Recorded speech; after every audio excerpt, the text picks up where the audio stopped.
تا حالا شده حس کنید توی زندگی گیر کردید؟ انگار توی گل راه میرید. کلی ایده دارید، کلی آرزو دارید، ولی انرژی انجام دادنشون رو ندارید. شاید فکر کنید مشکل از اقتصاد مملکته، یا شاید شانس ندارید، یا شاید همکاراتون بدن. اما جردن پیترسون، روانشناس بالیمی، انگشتش رو میذاره روی جایی که شاید اصلاً فکرش رو هم نکنید. اتاق خواب شما. پیترسون یه جمله معروف داره که میگه اگر نمیتونی اتاقت رو تمیز کنی، فکر نکن میتونی دنیا رو نجات بدی. اما چرا؟ مگه یه اتاق نامرتب چیه؟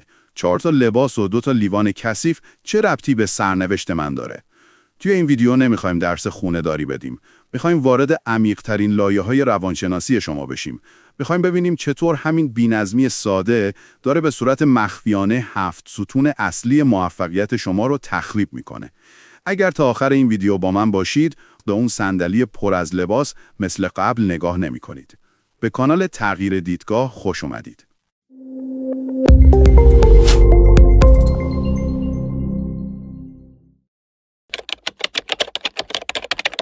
پیترسون همیشه از 2 مفهوم حرف میزنه: نظم و آشوب.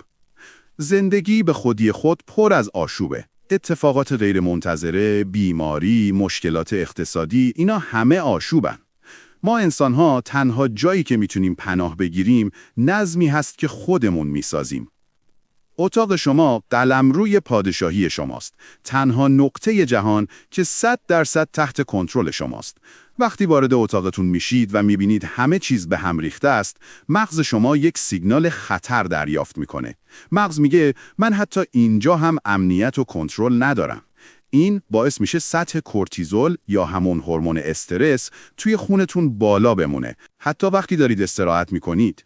در واقع شما توی اتاق نامرتب استراحت نمی کنید. فقط دارید توی آشوب غرق میشید. حالا بیایید ببینیم این آشوب چطور اون 7 بخش حیاتی زندگی رو فلج میکنه. اولین چیزی که از دست میدید باورتون به خودتونه. وقتی ماه‌هاست میخواید کمد رو مرتب کنید و نمی کنید، دوچار چیزی میشید که روانشناس‌ها بهش میگن درماندگی آموخته شده. یعنی یاد میگیرید که حرفتون برای خودتون هم اعتبار نداره. دیدید آدمایی رو که همیشه میگن نمیشه، نمیذارن، نمیتونم؟ اینا معمولاً همونایی هستن که خونه‌شون هم همیشه به هم ریخته است. چون عادت کردن که قربانی شرایط باشن، نه تغییر دهنده شرایط. خیلی‌ها میگن حسش نیست اتاقم رو جمع کنم. مشکل همینجاست. شما منتظر حس یا همون انگیزه هستید، ولی زندگی واقعی با دیسیپلین جلو میره، نه انگیزه.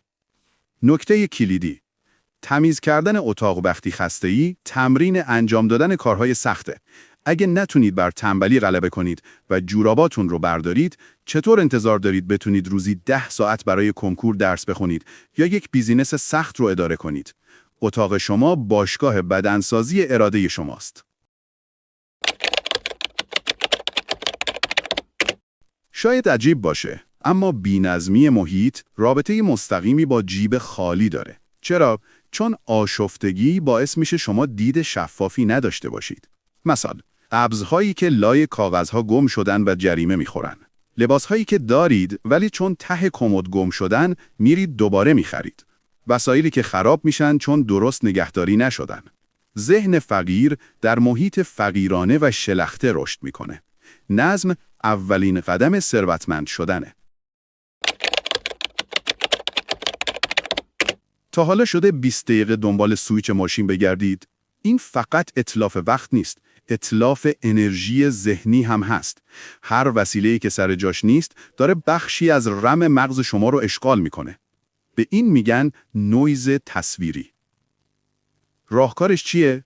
آدم‌های موفق اتاق‌های خلوت دارن، نه برای اینکه وسواس دارن، بلکه برای اینکه میخوان تمام قدرت مغزشون رو روی کارشون متمرکز کنن، نه روی پردازش شلوغی اطراف. پیترسون میگه آدم‌ها با همون استانداردی با تو رفتار میکنن که تو با خودت رفتار میکنی.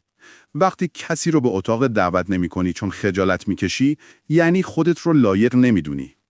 توی روابط زناشویی هم همینطوره. تحقیقات نشون داده یکی از بزرگترین دلایل دعواهای زن و شوهرها همین بی‌نظمیه.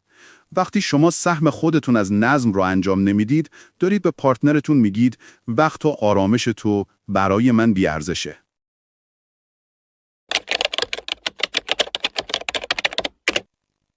اتاق نامرتب پر از گرد و غبار و انرژی راکده. اما مهمتر از اون خوابه. آخرین تصویری که قبل از خواب میبینید و اولین تصویری که بعد از بیداری میبینید روی ناخودآگاه شما تأثیر داره. بیدار شدن در یک اتاق تمیز به شما حس شروع تازه میده. بیدار شدن در اتاق کثیف یعنی شروع روز با بارهای زمین مانده دیروز. اگه ندونید خودکارتون کجاست، چطور میدونید 5 سال دیگه میخواید کجا باشید؟ نظم فیزیکی مقدمه نظم فکریه. وقتی وسایل اضافه رو دور میریزید، در واقع دارید یاد میگیرید که چطور افکار اضافه و آدمهای سمی رو از زندگیتون حذف کنید. این تمرین اولویت بندیه. خب، الان شاید بگید باشه فهمیدم، ولی اتاقم انقدر خرابه که نمیدونم از کجا شروع کنم. قانون طلایی پیترسون اینه: کوچکترین کاری که میتونی بکنی رو پیدا کن. قرار نیست کل خونه رو کن فیکن کنید. 1. فقط یک کشو رو انتخاب کن. 2. فقط میز تحریرت رو مرتب کن. 3. یا فقط لباسهای روی تخت رو جمع کن. چرا؟ چون وقتی نظم رو در یک گوشه کوچک ایجاد میکنی، مغز دوپامین ترشح میکنه و حس پیروزی بهت میده. این پیروزی کوچک سوخت لازم برای پیروزی‌های بعدی میشه. قلمروت رو سانت به سانت پس بگیر. رفقا، بیایید یک قراری با هم بذاریم. چالش 7 روزه نظم.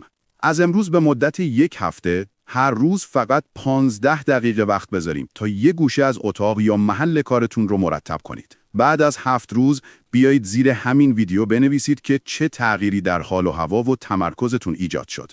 قول میدم شگفت زده میشید. به من بگید سخت‌ترین قسمت مرتب کردن اتاق برای شما چیه؟ شروع کردنش، دور ریختن وسایل قدیمی یا حفظ کردن نظمی که ایجاد کردید؟ توی کامنت ها بنویسید تا با هم راه حلش رو پیدا کنیم. یادتون نره دکمه سابسکرایب رو بزنید تا مسیر رشد شخصی رو با هم ادامه بدیم. تا ویدیوی بعدی، خدا نگهدار.